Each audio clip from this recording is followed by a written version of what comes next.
Hi, viewers and listeners. Welcome to another Melting Pot episode with me, Payal.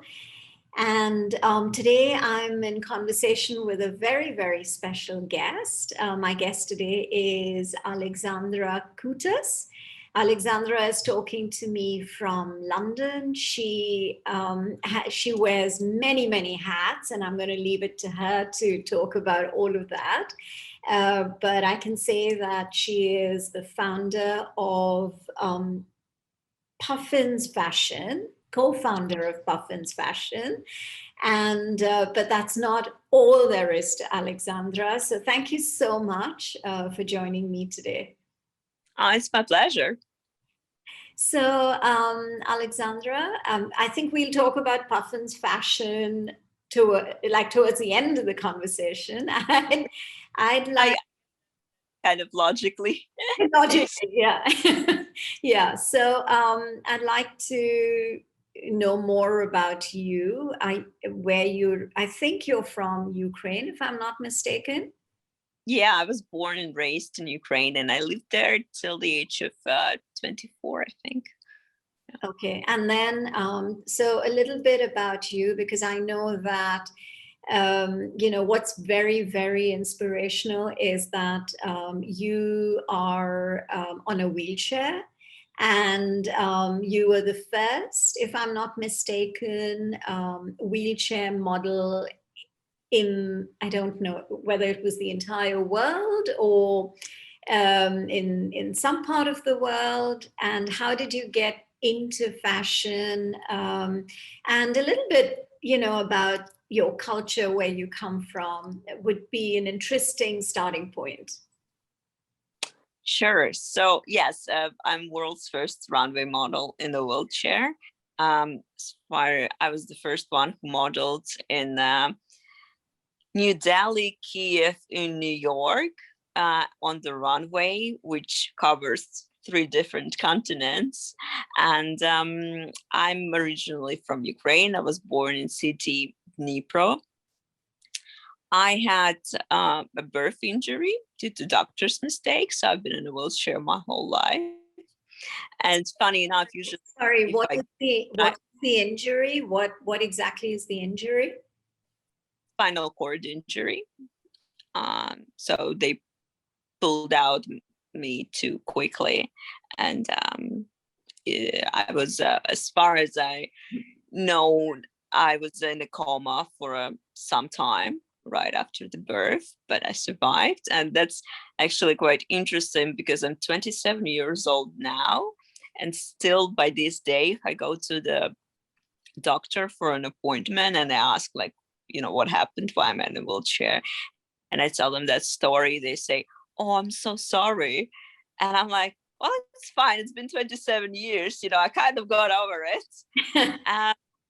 And this actually bothers me, that people still have perception of disability as a consequences of a tragedy. So subconsciously we kind of see disability as a tragedy.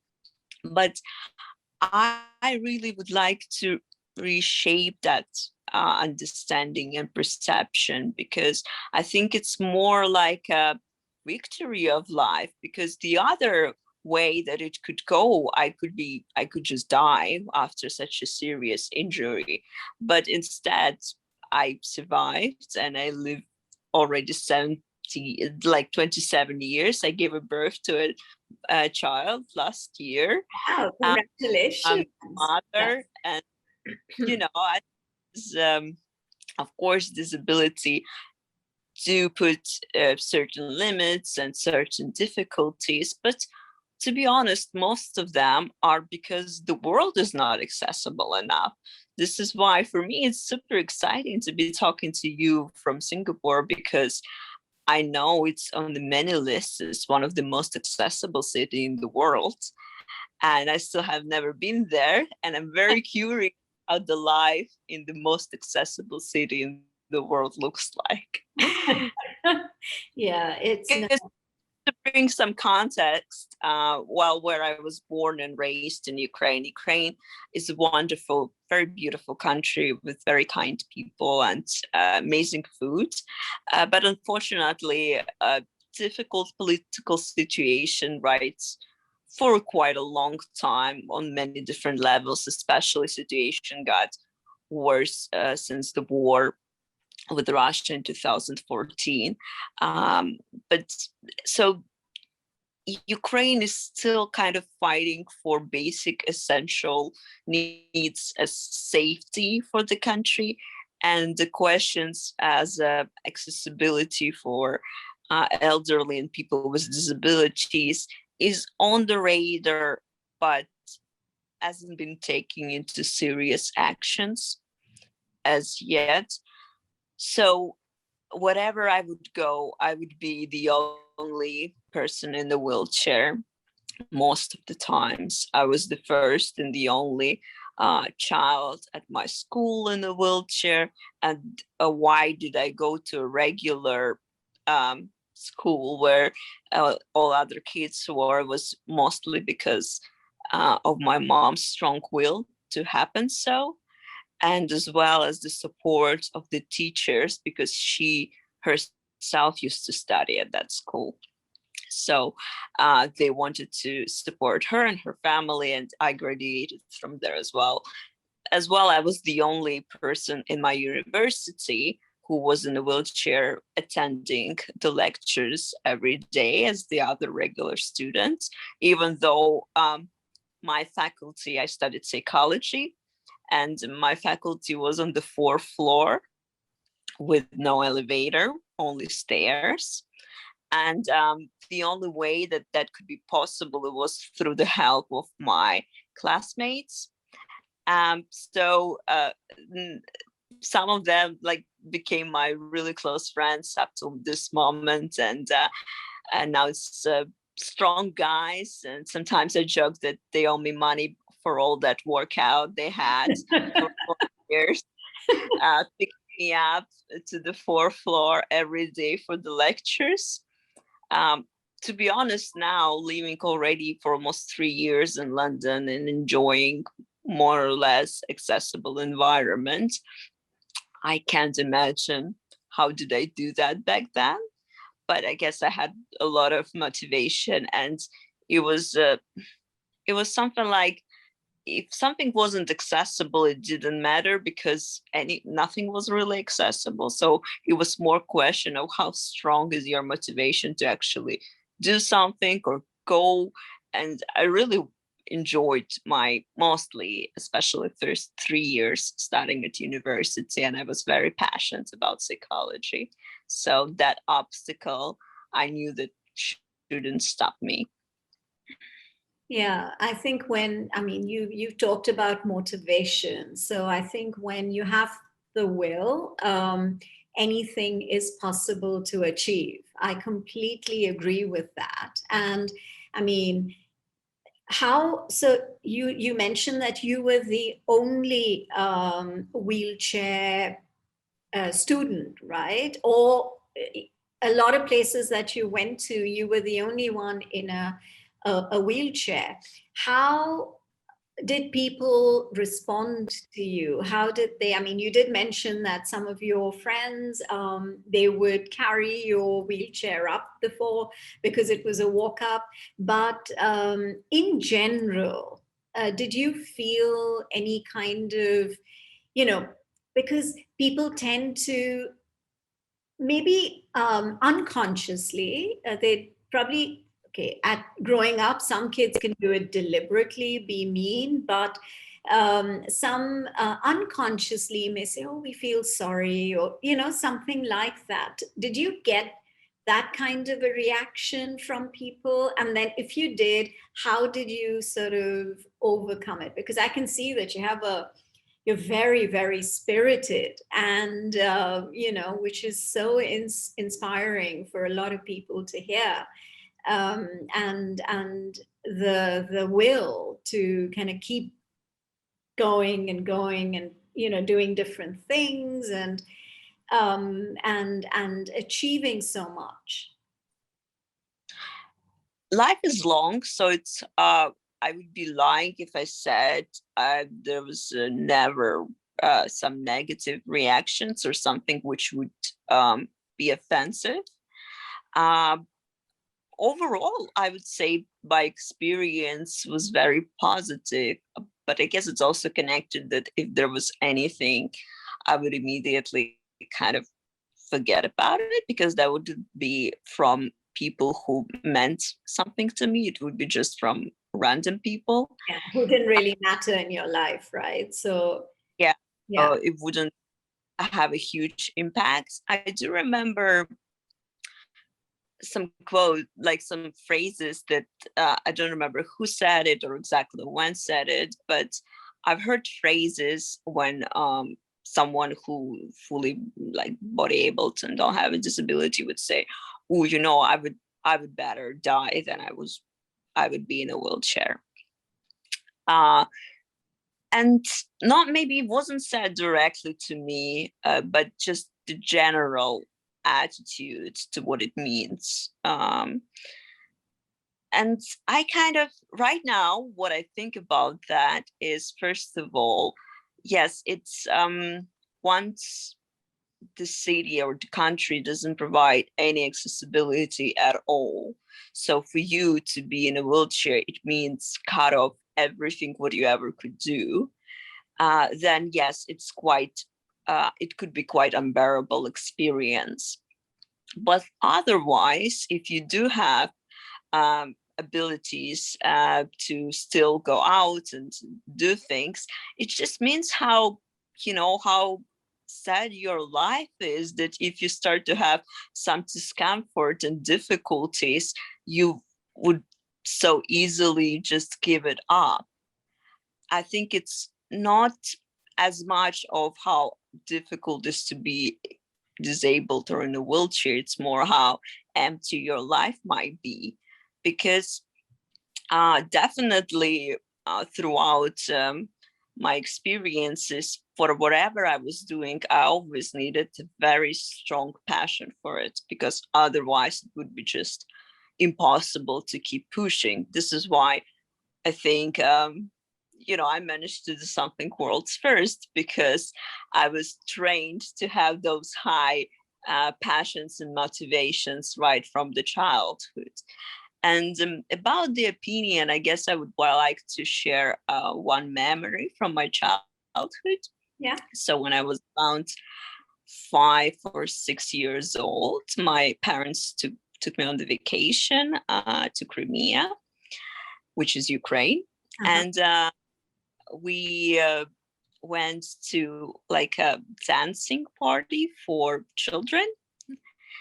I really loved the music. I was quite a musical child. I played piano. So I went dancing in my wheelchair. And I remember how I was the only child on the dance floor in the wheelchair. And I remember how at some point I noticed that people, adults, other children, were a little bit like staring at me and looking quite intensely. So after the music was finished, I came to my mom and asked, what was that? Why people were staring? And I think that was very defining about her attitude. And later on, what became my attitude, she told me, well, of course people are staring because you're so beautiful. And this is what I think, taught me a lot about what beauty means. So yeah, I think, yeah, absolutely. And it's not so much, whether your inability to be able to do something. I think it radiates from within. I believe that that's really true beauty.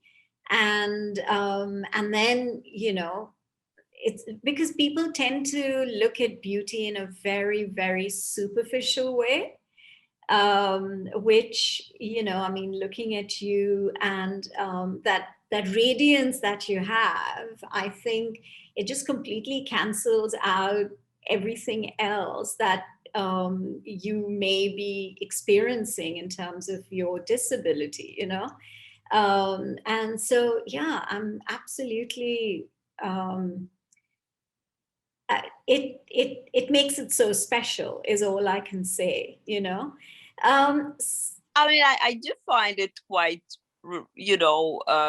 it's when I was in I've collaborated with one of the modeling agencies, and they would see my headshots, or they would see where I'm sitting without the wheelchair, and they would find me very interesting as a model and be very willing to work, but then find that I'm in a wheelchair, and they would cancel an appointment, like our work together.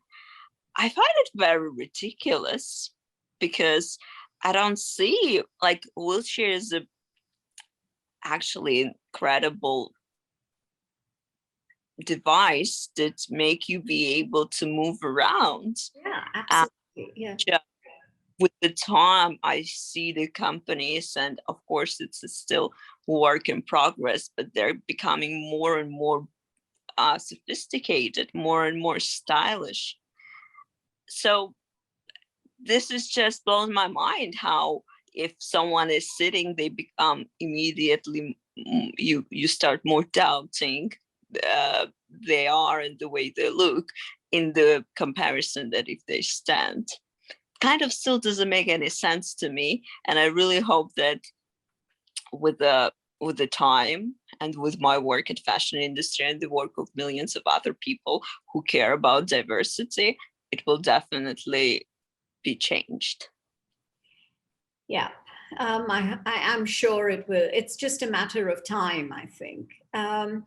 So, what was your first assignment or first job as a runaway model? And firstly, why did you want, because you said you studied psychology, right? So, how did the shift happen into modeling?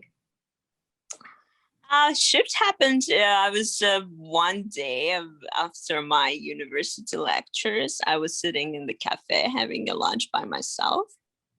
And there was a really nice lady sitting next at the table next to me. And she came up after and she said, "I'm a photographer and you look very beautiful. I would love to have a photo shoot with you." And it sounded just a lot of fun and like a great idea. So I immediately agreed.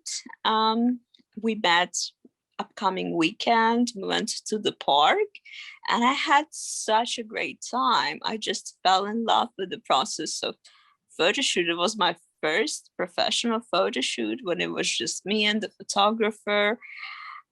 And then she sent me pictures a week later, and I started post them on social media. It was just the beginning of Facebook and etc. All of my friends really loved it, and usually how people, kind of commenting, "Oh, you look like a model." And then I realized, wait, I really enjoyed this process. Is there anything I can do to be able to make it more frequently, because I had so much fun? And then from this whole passion and love for photography and being what I felt of being in front of the camera, it was something very interesting. I felt that I could express very different emotions, some emotions even like anger or frustration, but then when you look at the picture it can look beautiful in a way.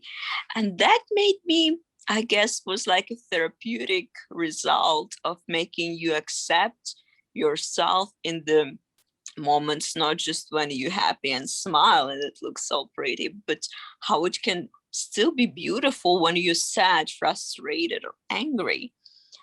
I started to look online if there is any models in the wheelchairs or anything like that. And the only thing that I found was an article from 1998 about Alexandra McQueen, British designer, who invited Emily Miles, this beautiful lady, and he created two extremely beautiful prostheses for her. And she was the model for his runway show back then in the 20th century. it had a huge success. And when I looked at the pictures, what struck me is that people during the show, they didn't realize that she has a disability, that she actually, those legs are artificial, because they were so beautiful and so in the kind of units of the clothes that she was wearing as well. So that experience inspired me, and that actually inspired my whole career, which happened later on, because I was looking at that and I wanted to see, and I told myself, I want to see a runway show which gives the same feeling, but with a model in a wheelchair. And that was the start of when I finally achieved it. And so when was that? When was that? And what was the fashion? Was it fashion show? And where was it? And what was that experience? The excitement of actually, being a runaway. It was a really long story before the show actually happened. First, I started to build up my portfolio. I how did I do that? Well, I was just looking for photographers online in my city, and the one that I really liked, I would be writing them messages and saying, like, I just sincerely how much their work is inspiring me, how beautiful it is, and if there's, they would be willing to create something together, I would be very up for it. So actually, once you are very sincere and once you're reaching out to people about their work, how much you truly in love with it, people are willing to try. If they like your look, if they like your energy, they're willing to work with you. So that was the way I started to build up my portfolio. And then the next step was to find a designer. That took me quite some years, because there was not just any designer. I wanted a designer who would share the same vision with me, designer who wouldn't just take me in my regular day-to-day wheelchair and put me on the runway. I wanted something spectacular like Alexandra McQueen did. So that definitely took some time to find and meet different designers. Actually, how I started off was really funny, because I opened the website of Ukrainian Fashion Week, and there was all Ukrainian fashion designers that participate. One by one, I started opening their websites, see what work they're doing. And if I liked the work, I would pick up my phone and start calling them. I think it was quite crazy, because I was just the girl who was calling those fashion designers saying, like, well, I wasn't saying that I want to be like a model in your show. I was saying that I have this revolutionizing idea, which definitely will be able to change the whole perception in the fashion industry. And we should make a runway show with a model with disability. So all designers were quite shocked and surprised. And I didn't really understand, like, wait, who are you? Like, sorry, who are you again? But that actually brought me somewhere. It didn't bring me to meeting the designer who I wanted to work with, but it brought me to, at some point, I guess some designers shared that there is the girl who is calling, and I got the message from one of the co-founders of Ukrainian Fashion Week. And he said, I've heard you have this idea, which I think is great, but I'm not sure what designer exactly would work with you or would willing be to do something like that. But what about you come to our fashion week and be like a hostess there and see how it looks like and maybe meet some people.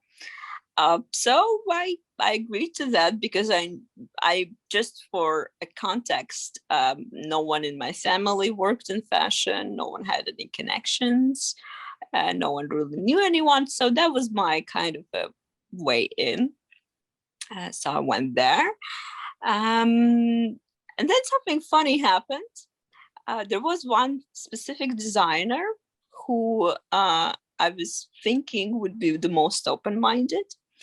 And one day during the fashion week, I saw he was coming in to the building. One of the girls who I was working with said like, "Oh, it's him. You should go and say what you wanted." So I just kind of mentally prepared to say a speech. I came to him and I started to talk, and then he was like, I'm sorry, but I'm Andrew. And I'm like, "Oh yeah. So Andrew." And I kept just talking, and it happened that at the end of this conversation, he was like, "I'm so sorry, but I'm not the one you took me for. I'm not the designer. I'm a photographer." And it happened that they shared the same name, and they looked very similar, which if in the fashion industry, people knew about it and talk about it. But he really loved my idea, and he said, "Let's do a photo shoot together, which would become an exhibition." So it was my first paid work with a photographer, and it became a big exhibition, first of such kind in Ukraine. That's when I became Ukraine's first model with disability. And that started to get attention from media. And somewhere around the August time, it was picked up by a newspaper in the UK. And that's how I got my first coverage in Daily Mail. Okay. Your camera seems to have switched off. Yeah, I don't see you either. Yeah, okay, No. we're back now. Yeah, so okay, so then and so that's how, you know, your life kind of took a very different turn. Yeah, it And definitely did change. yeah, I started to get different articles and requests for the interview from basically all over the world, because the first article was very popular in Daily Mail. so how did moving to London happen? After a lot of work in fashion industry and my first runway show, and then my experience of work in India, which was very fascinating. I sang with the fashion week in India, is it? Yeah, I signed the contract with the modeling agency in India. Just I have a very interesting story with modeling agencies. I had a manager at the time who was also my friend and always believed in me and the whole idea that how much fashion should change. We wrote together more than 300 emails to like more than 300 modeling agencies around the world. And at that moment, my pictures were already in like Huffington Post, The Guardian, you name it, basically most of the major news outlets around the world. But still, modeling agency were saying to me that market isn't ready and they don't think that there's going to be clients and there's going to be an interest to hire me as a model. So the only positive response I got was from modeling agency in India, which invited me to come and to move to New Delhi for a couple of months. Sounded quite a crazy idea, but why not? And so after I came back from India, which I would say was semi-successful experience. I had coverage in Hindustan Times. I did the runway show there, but it still seemed that a lot of brands were hesitated to hire a model in a wheelchair, and especially different luxury brands. So when I came back, I kind of saw that I've done most of the things that I wanted to do in fashion industry at that time. And what was inspiring for me personally is how me working in fashion was changing the people perception in general of what disability is, what disabled people are capable of doing. When I was starting off, no one could imagine that a girl in a wheelchair can be seen as a celebrity, if you know what I mean, in my country. But then like 2-3 years later, that became very normal. And they were very proud that about me, Ukrainian girl, a lot of world's media is writing. Sometimes because Ukraine was going through quite a difficult time, there, on the Daily Mail, I was the first positive news about Ukraine in quite a long time. So I wanted to create a change on a more systematic and sustainable way, not just, when you find the right designer, when you create the right photo shoot. It felt like the industry was still a bit slow. So from a friend of mine, I heard about Zinc Incubator, which actually, by the way, have an opening right now, so you can apply as well and check it out. Okay. It's a wonderful program for entrepreneurs all over the world. They gather 50 people and then they mix and match them around the social impactful mission to create a new company.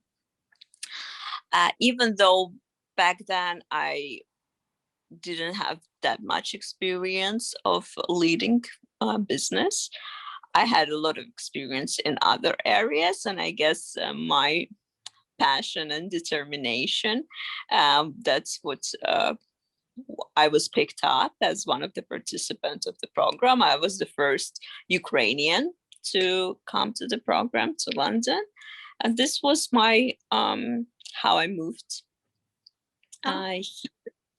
And I started my journey already as a founder first. Even though I didn't create at the end of the program, I started to collaborate with another co-founder. We were working on accessible navigation app. At that year, I realized that actually my experience, most of my experience still lays in the fashion industry. So I would love to do something in there. And living in London was, the city where always rains. And wherever I go, I will always get sucked in the water. I started to think, okay, I need a raincoat.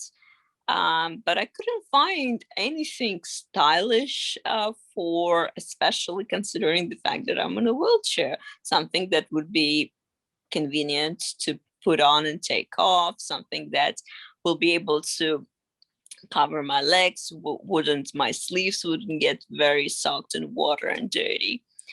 So I thought, because of the Zinc experience of the program, it kind of taught me how to think about any problem that you face more as how to solve it as a founder of a business. So I like an opportunity, right? Yeah. Yeah. I started to ask everyone I met here in London with a disability, so what do you do? What do you wear? And I've heard that people actually say, well, I still struggle. I don't have anything. Or I just use the taxi to move around if it's a rainy day. And that wasn't a solution as I was hoping to hear. So I reached out to the designer, same designer with who I made the Runway show back in Kyiv, which was a big success. And I told him that I have an idea for a business and I have an idea for features that we need for this raincoat. And it was right before the pandemic. At the beginning of 2020, we formed a company which we called Puffins. And the name actually has a lot of meaning because puffin is one of the birds that can swim, walk, and fly.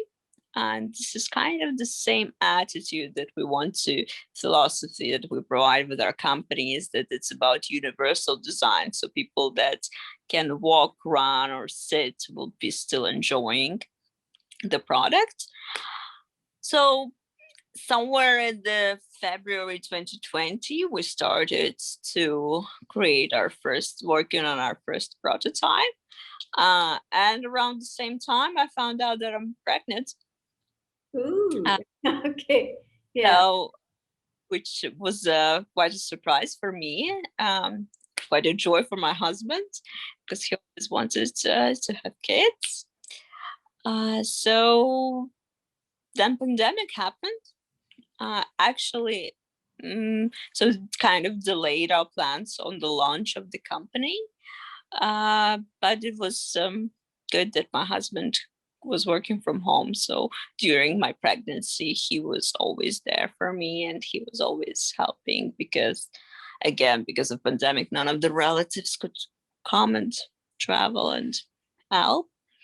It was quite an incredible experience in many different ways. I was told when I was young that I would never be able to have children. And I kind of made my peace with that idea. I mean, when I heard that I was like 18 and children wasn't something that I was interested in. Yeah. But so since then, I lived with the idea that I will never be able to have children. And after I got married and I found the person who I actually started to think about children with. But it still was quite a distant idea, maybe like one day I was still mostly considering like surrogacy or adoption or something like that. I never thought that I'll be one of the, like my life will look like a scene from the movie when a woman is laying and the doctor is checking the belly and you can hear the heartbeats and the husband next to you holding your hand. So when I actually didn't believe that I'm pregnant, even though I started to have a morning sickness. But I was waiting to go for the first, and my test was positive. But I still thought it's some kind of mistake, because I was told that I can't. So right before I started to believe it, when I was in the doctor's room and I heard the first heartbeat of my daughter, and the pregnancy itself was quite challenging, but I think, to be fair, mostly because I was quite afraid and quite worried, which is quite natural for any mother. But in my case, I had a birth injury, so the whole I think topic about giving birth in my family, because of what happened, was kind of connected to, life-threatening events more than a happy event. So I was, I think, my thought was like, oh my God, what if something happens to a baby? Or I thought that something's going to happen to me. But thank God, everything went quite fine, and I gave a birth through a C-section on the 38th week, and my daughter was born. And I remember how there was a lot of like doctors doing the operation, and then one of the doctors came to me and he said, I'm a pediatrician for the children, and I think I'm gonna take off because your baby is fine, so you don't need me here.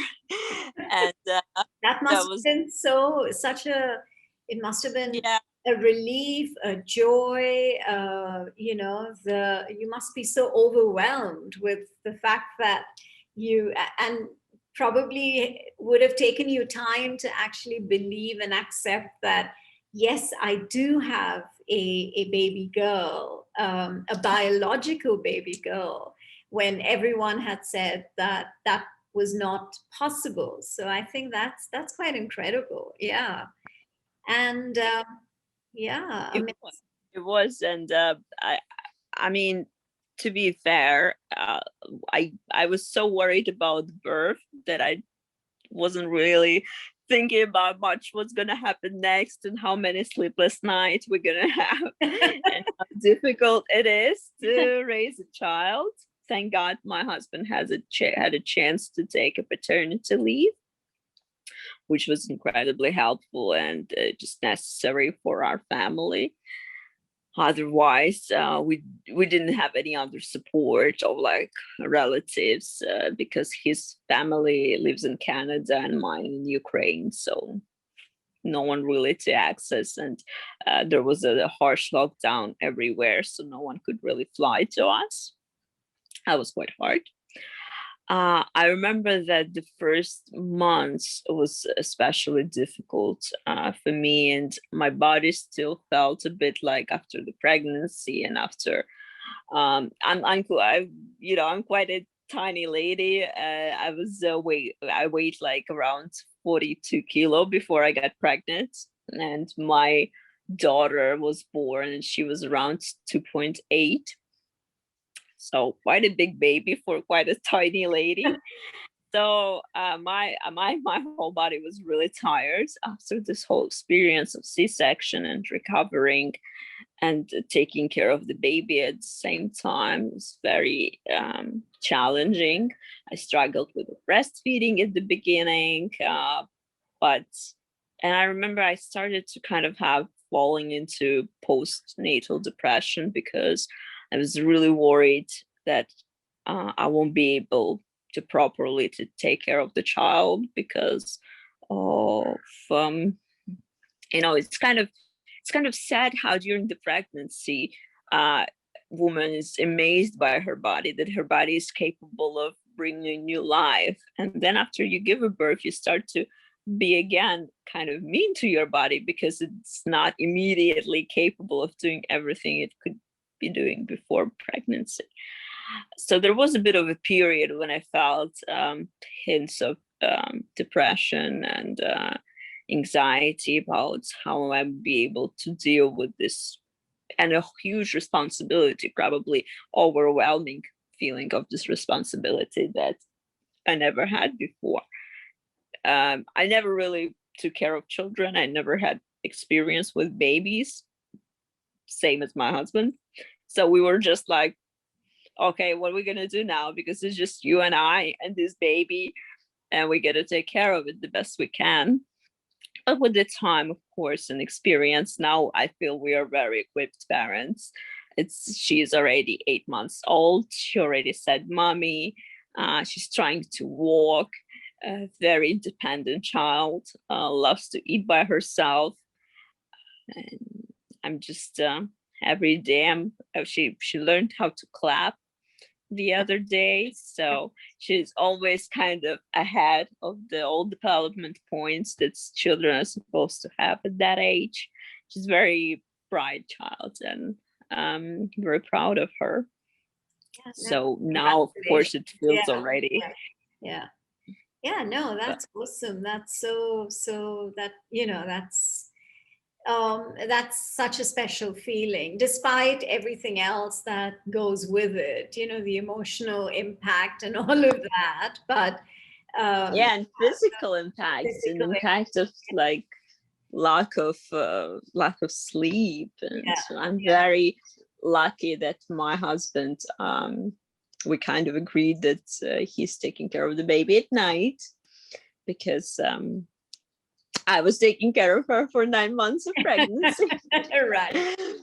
So we have that deal. Yeah, no, that's amazing. It's a partnership in the end, and as long as both partners understand that, I think it's quite incredible. So Puffin fashion, it's already been launched, the raincoat range, is it available? It's available for pre-sale. We're gonna launch it hopefully at the beginning of June. Right now it looks like. I do have already around 6 stores around the world who will also have Puffin jackets. It's in the United States. Are you going to, so currently it's just raincoats, or do you have other kinds of clothing as well in terms of? We do have hats. Okay. We do have all kind of all linked to or skewered towards a rainy day, or or also rainy or cold. Well, in Puffins we like to say that we take physical challenges of people with disabilities as our inspiration for design,